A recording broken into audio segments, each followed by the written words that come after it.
Bonsoir Anne. Rebonsoir. Gérard, donc Gérard, ce qui est. Gérard, moi je vais te présenter à ma façon. Tu adapteras si ça ne te convient pas.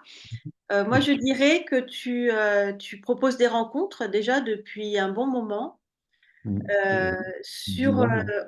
ce que nous sommes et ce que nous ne sommes pas. Oui. C'est comme ça que je le résumerai, ou sur ce qui est, ce qui me va très bien. Et tu as aussi une chaîne YouTube, et avec ta compagne Marion. Vous tous les deux, vous êtes très présents sur YouTube. Mm. Voilà. Tu Oui, veux, on tu veux... anime des rencontres très régulièrement, en week-end, en retraite. Oui. Oui. Et alors, moi, j'ai eu envie de parler avec toi parce que il y a quelque temps, je suis tombée sur une vidéo sur laquelle tu parlais du cancer que tu as eu il y a quelques mois. Mm. Et j'ai trouvé ça tellement simple, tellement beau, la façon dont tu parlais de cette expérience. Que voilà, il y a eu l'envie, je me suis dit, ah, mais j'ai envie de parler de la mort avec Gérard. Mm. Et puis c'est revenu jusqu'à ce que je me décide à te contacter, en fait. Voilà. Mm. Et donc, je me suis dit que s'il devait y avoir un titre à cette vidéo, ce serait La mort est-elle une histoire comme les autres?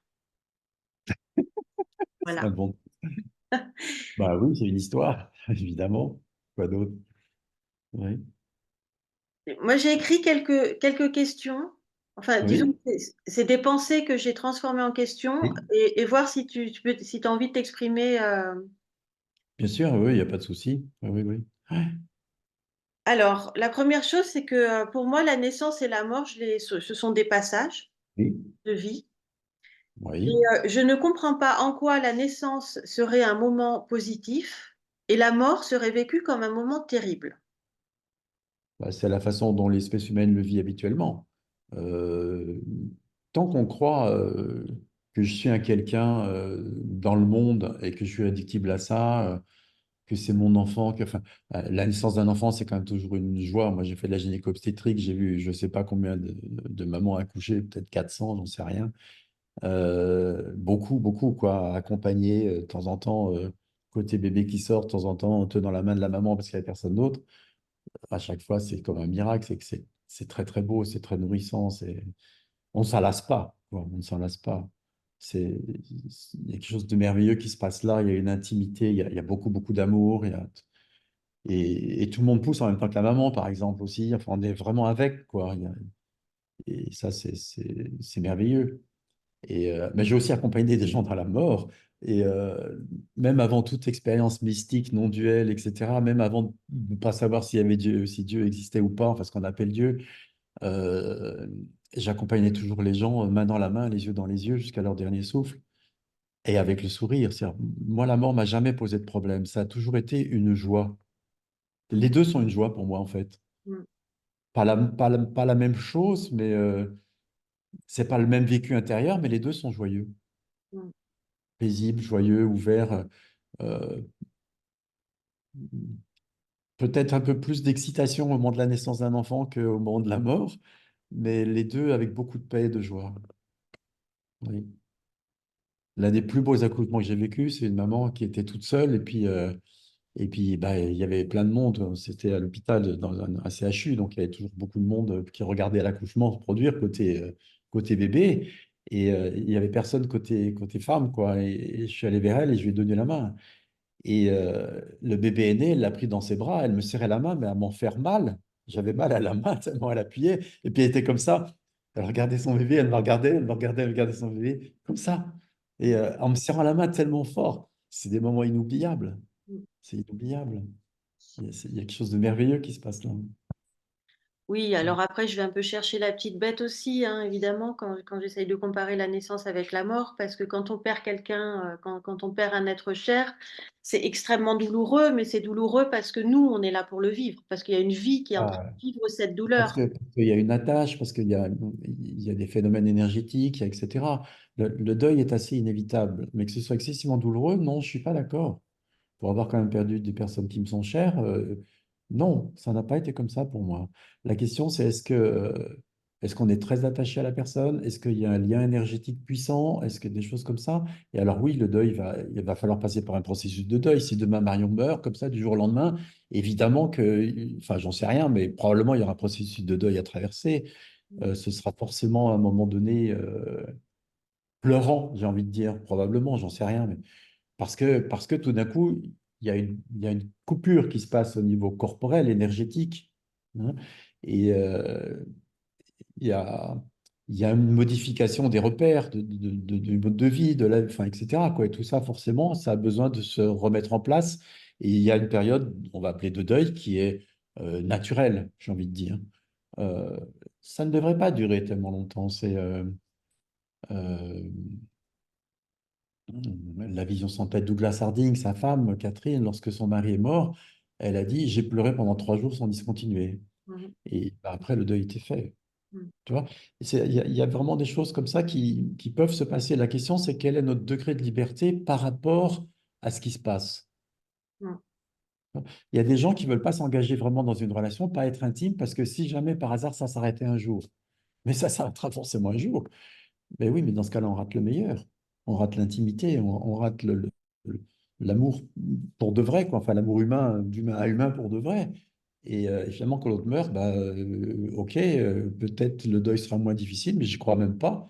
Parce que ce qu'il y a de sûr, c'est qu'on aura raté quelque chose pendant toutes ces années qu'on a vécu ensemble. Par contre, si on s'implique à fond dans une relation, parce que c'est ça qu'elle a, et que bah, voilà, qu'on craint pas l'avenir, les jours où l'autre part, bah, au moins on a vécu pour de vrai, quoi. Ouais. Oui, Et puis pas passer à côté.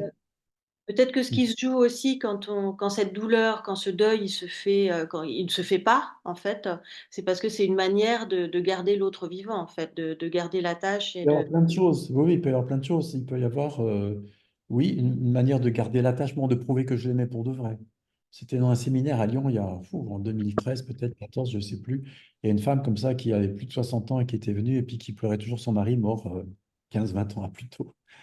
Et en fait, elle gardait ça pour prouver qu'elle l'aimait pour de vrai. C'est une sorte de pacte comme ça. Et donc, elle était toujours en deuil. Et puis, là, ce qui a fonctionné, c'est de voir que c'était un coup monté. Les enfants jouent tous des tours. Tous, quand on était petit, on aimait bien aller en bande, faire des sales tours, on pourrait dire. Et ça nous faisait déjà rire avant de jouer le tour. Et ça nous fait rire pendant qu'on fait le tour. Et tant qu'on n'est pas pris, on continue à rire. Et parfois, 20 ans après, on peut encore en rire. Et ce genre de tours, de coups montés, peuvent aussi se faire, bah, par exemple, pour prouver qu'on aime quelqu'un, pour plein, plein, plein de choses. Et, euh, et ce genre de tour peut se retourner contre nous et nous faire souffrir pendant des années et des années. Beaucoup, beaucoup de ces tours nous font souffrir. Et elle, il y avait quelque chose comme ça qui se jouait. Et elle a vu le tour, elle a éclaté de rire, mais elle a ri pendant plus de 10 minutes. Et à la fin, elle se sentait plus tout coupable Ouais. de la perte de son mari et tout ce qui a pu se produire. Je me suis pas assez occupé de lui. Si je m'étais occupé de lui, peut-être qu'il serait pas mort. Toute cette histoire qui Oui, n'avait aucun sens. Tu ouais. vois, un Mm. bon éclat de rire et Mm. fini, quoi. Ça Ouais. peut arriver. Ça me rappelle quelqu'un d'autre aussi qui avait perdu, c'est plus chaud ça, un couple qui perd une fille de 8 ans, je crois, quelque chose comme ça. Et 10 ans après, madame est toujours en deuil, ce qu'on peut comprendre, évidemment, c'est souvent le plus difficile, perdre un enfant. Et on parlait de Dieu et de que tout est parfait comme c'est et qu'il fallait savoir dire oui, enfin pas ça valait, mais que dire oui pouvait être une solution. Et elle dit, mais moi je ne peux pas dire oui à ça. Je dis, mais il n'y a pas de problème, tu dis non, je Oui, ne suis pas d'accord, non. Elle a senti ça, elle a éclaté de rire, elle dit, oui c'est vrai, non. c'est fou, Elle ouais. a éclaté de rire. Et depuis, on en a reparlé plus d'un an après, 1 an, 2 ans après, et le deuil est fini. Ça, parfois, on se contraint à des choses qui font que le deuil ne se fait pas. Mm. Ou on joue des tours qui font que le deuil ne se fait pas. Mm. Et ça encore, comme tu dis, c'est l'histoire il faut qu'il y ait cette croyance en quelqu'un qui vit tout ça. C'est une chose, Pas mais si on seulement. regarde, Oui. moi ce qui me questionne, c'est si on regarde vraiment, on croit vivre la mort de quelqu'un, etc. Il y a toutes les histoires qui peuvent se raconter, ces tours, enfin, plein de possibles autour de ça, mais notre propre mort à nous, on n'est pas là pour la vivre, il n'y a personne pour la vivre. Comment ça se fait que ce soit si Mourir. effrayant? Le mourir, une fois qu'on est mort, non, mais le mourir, oui. Ce qui fait peur le plus souvent aux gens, c'est pas d'être mort, c'est le mourir. Oui. C'est le Mais moment où on va passer de l'autre côté. Si je souffre à ce moment-là, si je vais très mal, etc. Il y en a qui craignent l'après, mais pas tant que ça. Pas tant que ça. Ce qui se passe, c'est que généralement, les gens ont peur qu'il n'y ait rien après, ou bien ils ont peur d'être condamnés, d'aller au purgatoire, en enfer, pour ceux qui croient dans ces choses-là, ou qui ont été éduqués dans une culture comme celle-là. Et par rapport à un futur qui serait inexistant, la réponse est simple, bah, s'il n'y a plus personne, tu n'es pas là pour t'en rendre compte, donc il n'y a rien à craindre. Et par contre, c'est beaucoup plus compliqué si on a éduqué les gens à croire au purgatoire, à l'enfer. mm, Parce que là, on a tous fait des bêtises dans notre vie, et si on doit les payer cher après, et pour la vie éternelle, bonjour, bonjour, quoi. Sauf que j'aime bien ce que disait mon père, qui était docteur en histoire de la philosophie et diacre hein, à l'Église catholique. Il disait, mais lorsqu'on meurt, on rencontre Dieu, le Fils de Dieu, et on ressent tout son amour, et face à cela, forcément, on est contrit, et forcément, on fait pénitence. De fait, enfin, faire pénitence, c'est on reconnaît nos fautes dans ce sens-là, et automatiquement, on est immédiatement absous et on va tous au paradis. Voilà, c'était sa théorie. Et je suis complètement d'accord avec ça. Je ne ah crois oui. pas à l'enfer, au purgatoire. Je ne crois pas. Mais tu crois quand même, tu crois en quelque chose qui perdure alors, au-delà du corps. Je ne crois pas. Il est évident que ce que je suis ne meurt pas. Mais C'est une évidence. ce que tu es n'est pas Gérard. Donc, Ce que je suis n'est de loin pas réductible à Gérard. Gérard, c'est un milliardième, de milliardième, de milliardième, de milliardième, de milliardième de ce que je suis. En ce sens-là, ce qui lui arrive est de peu d'importance. C'est hors sujet, tu vois, quelque part, ce qui arrive à Gérard. mais justement, du coup, pour moi, c'est pas du tout identifié. Ce qui persiste, je ne sais pas en fait ce qui Je ne persiste. dirais pas que ce n'est pas identifié. C'est les deux. Tu sais, je suis une tradition catholique, donc je vais faire référence à cela. On dit Jésus-Christ. C'est complètement homme, Jésus, et complètement Dieu, Christ. Hum, Tu vois?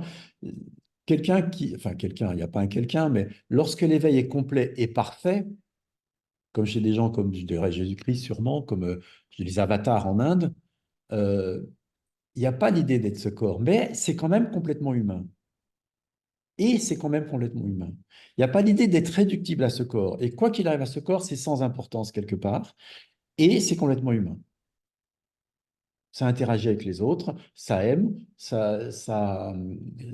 parfois ça se fâche, parfois, enfin, etc., quoi. Ça vit, tu vois. Ça vit complètement. Ça peut être triste, ça peut être ému de compassion, ça peut chasser les marchands du temple à coups de fouet, ça peut, tu vois, ça vit, c'est vivant. Oui, mais Donc, quand identifier l'organisme, n'est pas vraiment juste, c'est complètement impliqué et complètement libre. mais ça, c'est quand la conscience se vit à travers l'organisme. Mais quand on dort, C'est pas la conscience qui se vit à travers l'organisme, c'est que je vis ce que je suis. C'est pas la même chose. C'est- je suis ce qui est. Il n'est que ce qui est et je suis cela. mhm, D'accord? Il n'est que ce qui est et je suis cela. Si je me prends pour Gérard, c'est comme si je mettais des œillères tellement restreintes que je vois plus grand-chose. mm. Si ces œillères tombent, je me reconnais en tant que ce que je suis. Si je me vis en tant que ce que je suis, ce qui arrive à Gérard est de peu d'importance. Alors, moi, je suis très pointilleuse sur les mots, en fait. Il y a des mots qui font sens et il y a des mots qui font pas sens. Mais pour moi, ce que je suis, c'est la vie. Voilà. Et Oui, c'est, qu'on peut appeler ce qui est, qu'on peut appeler Dieu, qu'on peut appeler comme on veut, peu importe. mais Mais pas une vie personnelle, la vie en soi. dans la compréhension, moi, c'est la vie, en fait. Voilà. Et quand, quand ce corps dort, je ne sais pas ce qu'il en est. Non, La vie, la vie, Anne ne sait le corps. pas. Anne ne sait pas ce qu'il en est, mais ce que tu es le sait parfaitement. Cependant, il n'y a pas la mémoire. Oui, c'est Donc, quand ça. Anne se réveille, elle ne se souvient pas, parce que la mémoire n'est pas en route, le plus souvent. Mais donc, la seule chose que je peux dire honnêtement, c'est je ne sais pas. Oui, exact. Tant que tu te prends pour Anne. Mais même la vie, comment la vie peut-elle savoir? La vie vit. Ah, mais la vie se connaît. La vie, il y a pas de... La vie ne peut pas ne pas se connaître. La vie est la connaissance même. Alors, la vie est la connaissance même, et par rapport à la mort, Ah, mais il y a pas, si tu opposes vie à mort, tu n'es pas la vie. Donc oui, la mort fait partie. Non, mais si tu veux, C'est dans une dualité, tu vois. pour moi, la vie, la vie et la mort, elles sont là à chaque instant, en fait. Oui, mais tu peux pas dire je suis la vie et je suis pas la mort. Quand tu mourras, ce sera quoi alors? Je suis la vie et la mort. Bah, évidemment, mais la vie et la mort, les deux réunis, sont la vie avec un V majuscule. Oui, sauf que, enfin, dans ce que j'appelle la vie, il y a, il y a conscience de ce qui se vit, alors que dans les moments de petite mort, on va dire, de sommeil sans conscience, je ne sais pas. Non, seul l'organisme n'a pas conscience. La vie, elle, est toujours conscience. Mais toi, comment tu peux savoir ça, en fait? Ben, c'est une évidence, c'est évident. Ça peut pas s'endormir. Ce qui est ne s'endort jamais. Oui, mais Gérard ne peut pas en avoir conscience. Ben, Gérard en a conscience par contre-coup, par effet secondaire. Sinon, je ne pourrais pas dire ce que je dis. Ok, bah ouais, là, ça me dépasse. Quel exemple je pourrais te donner? Je sais pas, moi. Mais c'est ça la différence, si tu veux, entre l'éveil et pas l'éveil, on pourrait dire. C'est que justement, les œillères sont tombées, donc ça voit clair. Ça se souvient de ce qu'on est réellement. Et ce que je suis réellement, c'est ce qui est. C'est pas Gérard. Enfin, Gérard, c'est comme dit, c'est une infime portion de ce que je suis. Ouais, Donc, je ne peux pas adopter le point de vue de Gérard. mais je Je peux comprends. adopter le point de vue de Gérard dans la vie quotidienne, mais pas en soi. Est-ce que au tout début de l'éveil, tu percevais les choses comme ça? Oh oui, j'essaie de me rappeler, tu vois, c'est vieux. Oui, à partir du moment où quand la dernière clé a tourné, c'est devenu une évidence. Mais déjà avant, c'était évident que Euh, déjà, avant que la dernière clé ne tourne, depuis 1984, la première expérience mystique non duelle, il est évident qu'on ne meurt jamais, qu'il y a une conscience permanente, que ça, c'est oui, tout ça, c'est évident depuis, évidemment, que tout est parfait tel que c'est, que tout est amour. Euh, Comment l'amour pourrait-il s'arrêter d'être l'amour? Parce qu'on pourrait dire, si on prend des synonymes, tu vois, vie avec un V majuscule, c'est l'amour avec un A majuscule, c'est un amour inconditionnel, parfait, total, qui ne juge pas, qui ne critique pas, etc. Tu vois?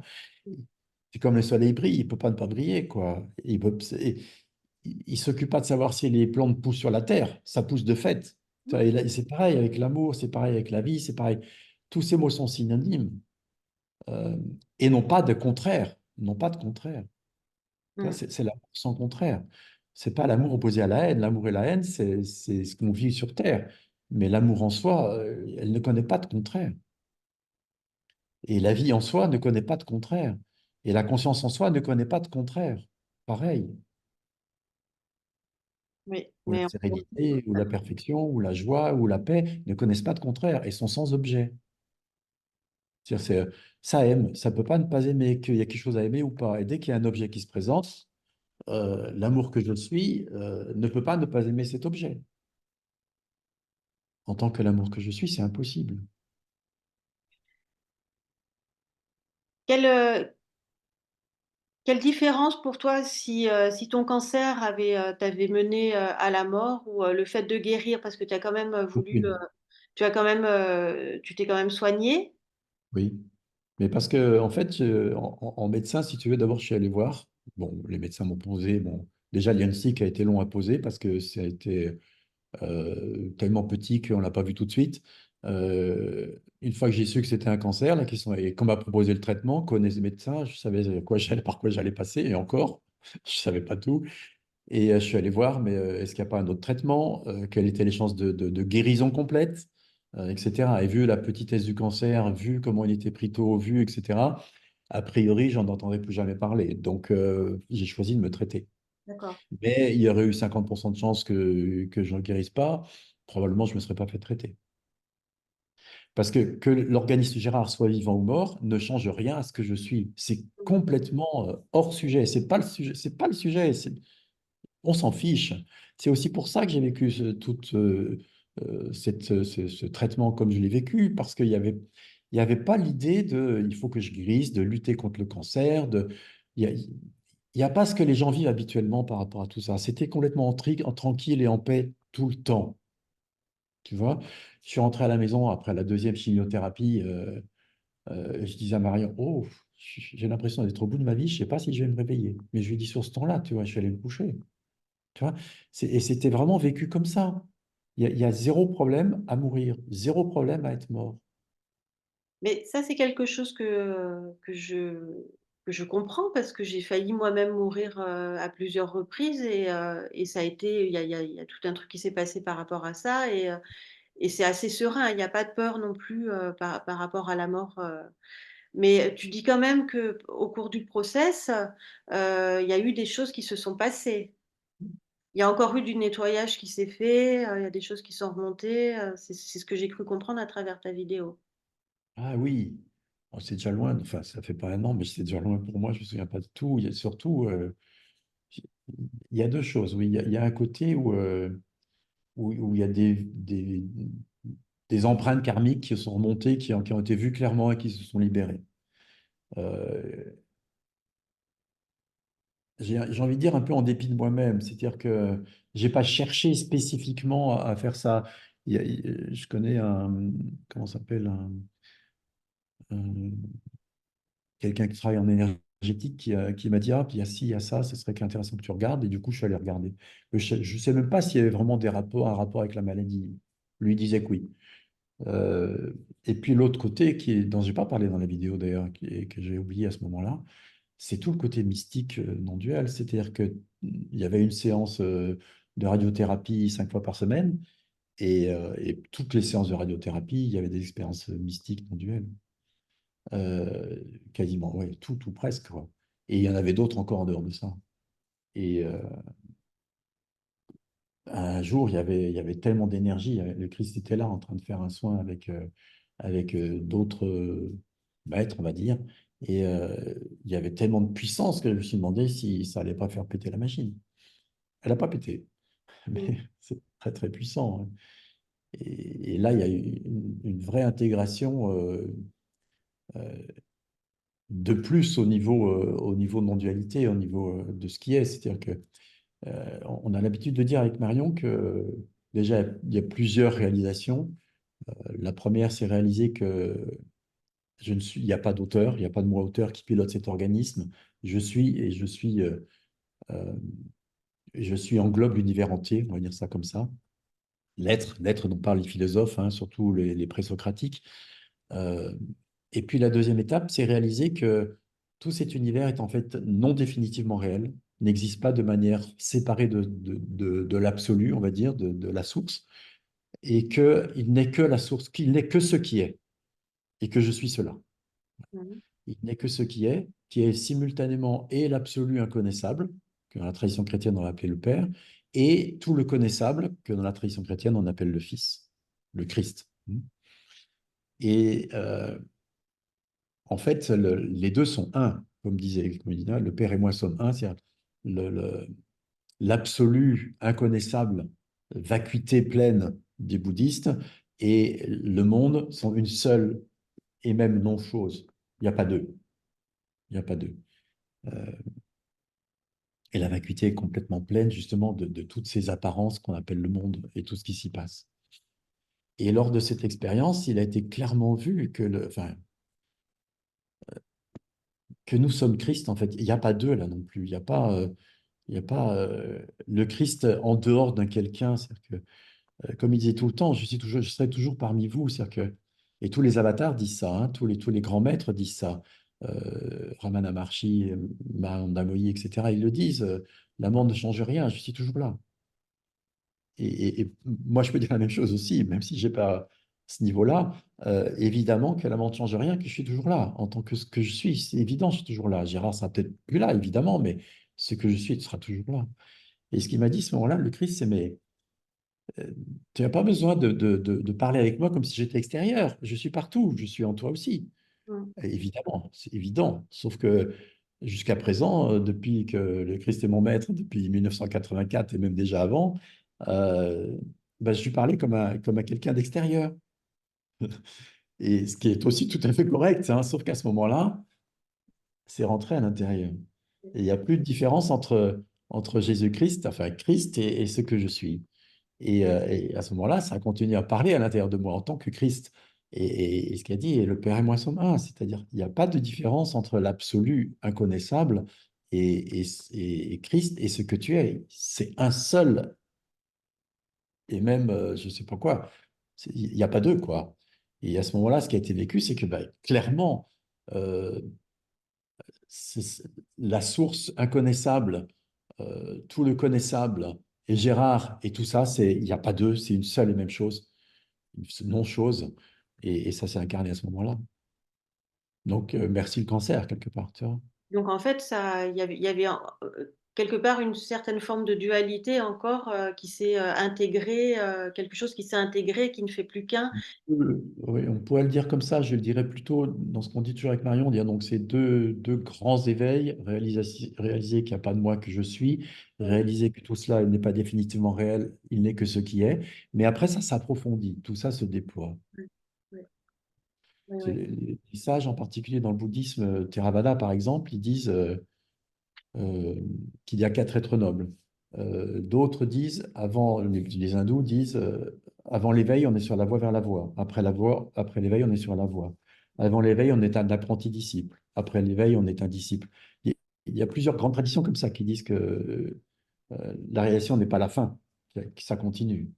oui. Et alors la manière dont tu en parles, toi, tu en parles quand même à travers les croyances de Gérard, parce que tu fais référence à Jésus-Christ, et souvent dans les expériences de mort imminente ou dans ces expériences-là, les personnes, en fonction de leur culture et de leurs croyances, ont des images différentes qui leur viennent. Donc, comment est-ce qu'on pourrait en parler d'une manière qui soit détachée de toute culture et C'est pas juste des croyances, ce sont des réalités en fait. Euh, C'est-à-dire que moi, je pars d'une tradition chrétienne, donc voilà. Mais je parle aussi, avec Marion aussi, de soufisme, de bouddhisme, d'hindouisme, parce qu'il y a pas de différence.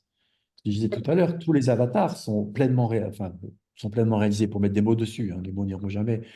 Il y a pas de, il y a une différence entre Mahamanda Moyi, Ramana Maharshi, euh, Ajahn Chah ou Jésus-Christ, parce que c'est la totalité de Dieu qui s'incarne à travers un être humain précis, mais il n'y a pas de différence en soi. non, mais ça, je comprends bien Hein. que on peut dire que ça va être la source, peu importe. Mais toi, dans ton vécu, dans l'expérience que tu as eue, tu vois, c'est Jésus-Christ que tu as vu. C'est pas Bouddha, c'est pas un maître soufi. Oui, cette fois-ci, mais d'autres fois, dans d'autres expériences, c'était le Bouddha bleu de médecine, ou ça a pu être d'autres, ça dépend. Mais ouais, Ça moi, ça dépend. me sur- Il y a pas, si tu veux, il y a une connexion plus forte à Jésus-Christ parce que j'ai un passé dans cette vie-ci, il y a Jésus-Christ, mais pas seulement dans cette vie-ci. Et, mais voilà, ça n'exclut pas du tout les autres. Enfin, je sais pas. Non, mais je comprends bien hein, que ça n'exclut pas les autres. C'est clair hein, ce que tu as dit. Hein. C'est moi ce qui m'interroge, c'est plus à travers tel ou tel organisme, c'est telle ou telle histoire qui se raconte, quoi, en fait. Bien évidemment, mais c'est pareil. Tu vas pas, quand tu formes un couple avec quelqu'un, c'est pas avec n'importe qui. C'est parce qu'il y a des affinités, il y a plein de choses qui se passent qui font que c'est cette personne-là et pas une autre. Bien sûr. Mais non, mais ce qui m'intéresse, Ça, c'est le côté humain, purement humain. complètement. Mais justement, la question que je me pose, c'est est-ce qu'il y a une façon de parler de la vie, de la mort, de ce qu'on est, sans rentrer dans ces histoires, en fait. En dehors de dire il n'y a que la vie ou il n'y a que ce qui est, tu vois, quelque chose de très simple, en fait. Il n'est que ce qui est. Je sais pas comment le dire autrement. Ouais. Et ce qui est, tu vois, il n'y a pas de représentation possible, Mm. Que ce soit la mort, la vie et la vie et la mort. bien Est-ce, sûr.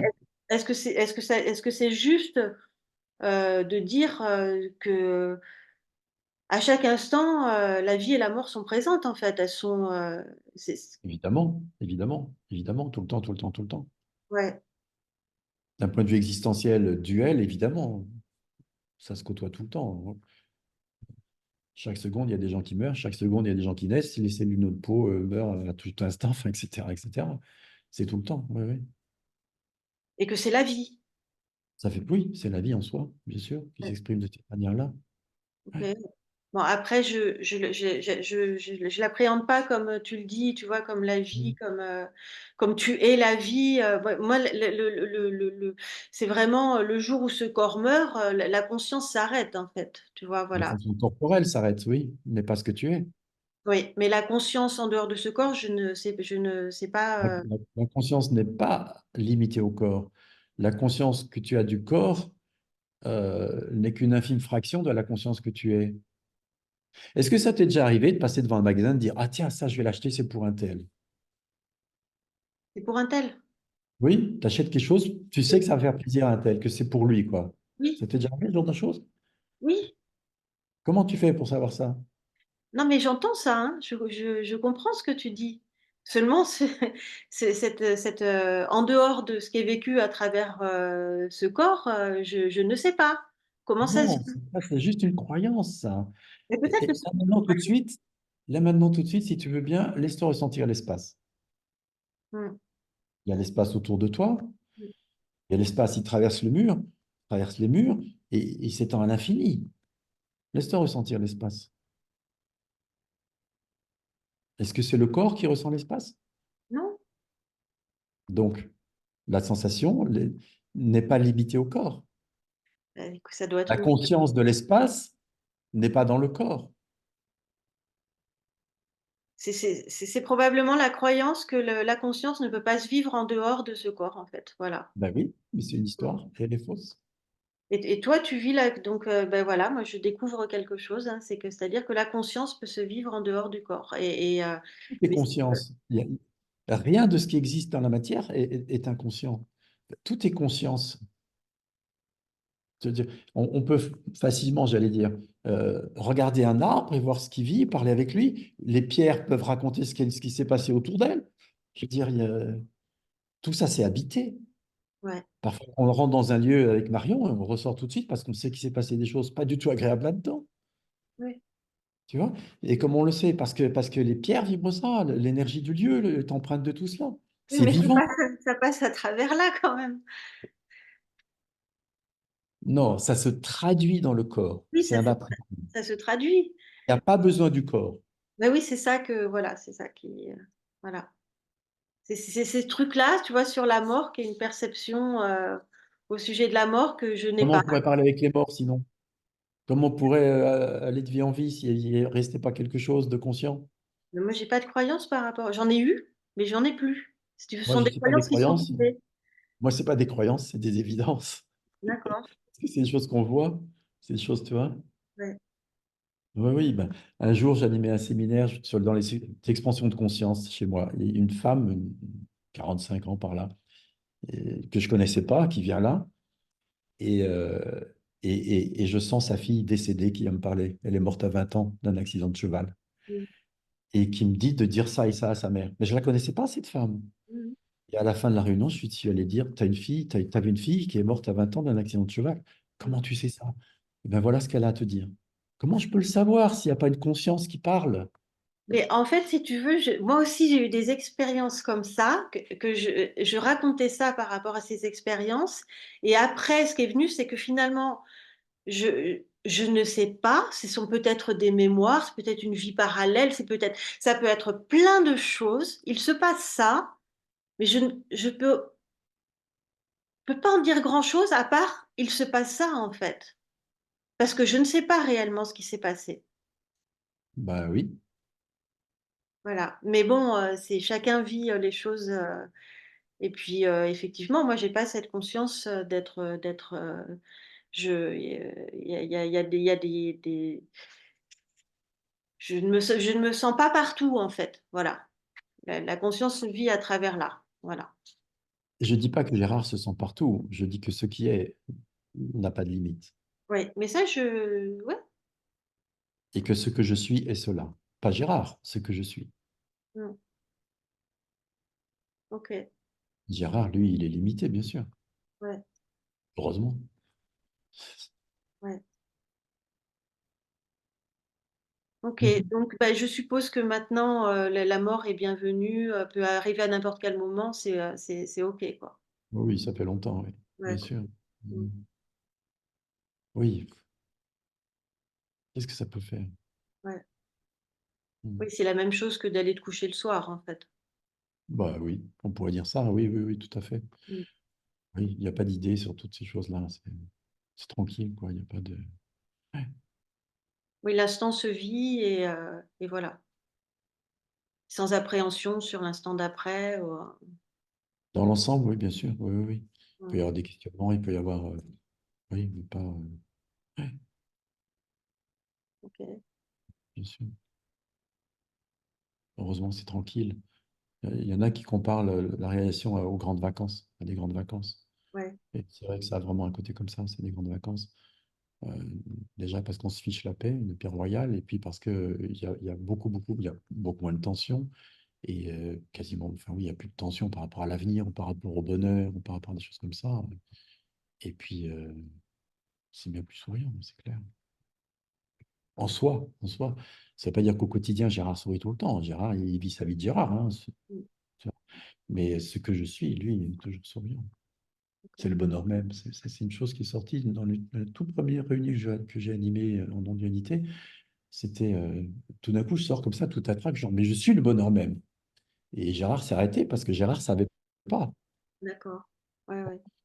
Et puis j'ai regardé, je dis, ah ben oui, c'est vrai. Tu vois, Mm. mais Gérard n'en avait pas conscience. Mm. Il a fallu que ça sorte à travers Gérard pour que Gérard en prenne conscience, pour dire, tu vois, que c'est pas Gérard qui pilote, quoi. Mm. Ok. Gérard, c'est un après-coup. Gérard a connaissance des choses après coup. Ouais, ouais. Tu vois, c'est une transmission, voilà. Ouais, Et c'est ouais. une action. C'est Mm. c'est ce qui est qui agit Gérard. Ouais, je vois. Ok. Bah, écoute, je te remercie. Est-ce que tu veux dire un dernier mot au sujet de la mort ou, voilà, c'était La mort, il n'y a pas de mort, ça n'existe pas, la la mort. mort. Il n'y a que Il n'y la a que vie. la vie, un grand V. Ouais, Et nous sommes cela, nous sommes la vie. ouais. Ouais, c'est que nous sommes et la vie même. Ouais. Mhm. Ok. Bah, je te Merci, remercie beaucoup, Gérard. Merci. merci d'amour. Ciao. Au revoir. Ouais.